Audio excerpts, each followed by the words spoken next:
त्या सिद्धींचा वापरही करायचा नसतो. स्वामी समर्थांनी सांगितलंय, हा साधना करतो, साधना करताना काय होतं, तुम्हाला काही सिद्धी प्राप्त होतात.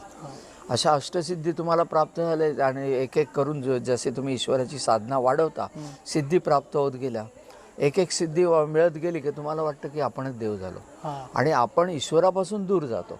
त्या सिद्धींचा वापरही करायचा नसतो. स्वामी समर्थांनी सांगितलंय, सिद्धी म्हणजे दासी आहेत, त्यांच्या मागे लागू नका, माझ्या चरणाकडे लक्ष द्या. तसंच आपण त्यांच्या चरणाकडे लक्ष देऊन पुढे सरकलं पाहिजे. या चमत्काराच्या मागे लागू नका, घडतायत घडू द्या, ते त्रयस्थ होऊन बघा, बाबा झालं ना, तुझी कृपा आहे म्हणायची. कित्येक वेळेला पण या सिद्धी जेव्हा अशा तुम्हाला चमत्कार घडतात, जेव्हा ईश्वर त्या ठिकाणी असल्याचं तुम्हाला पूर्ण खात्री पडते.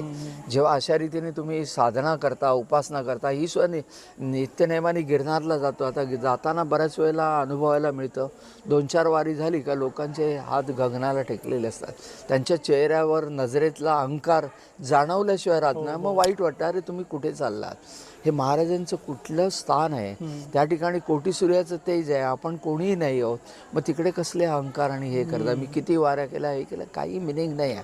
मी जरी एवढ्या वाऱ्या केल्या तरी मी उद्या म्हणेन मी धावत जाईन, नॉट पॉसिबल. कारण ती त्यांनी शक्ती दिल्याशिवाय तुम्ही चालू शकत नाही, त्यांनी बुद्धी दिल्याशिवाय तिकडे जाऊ शकत नाही. म्हणजे ते गिरनार असं स्थान आहे की त्या ठिकाणी महाराजांचा बुलावा आल्याशिवाय आपण जाऊ शकत नाही.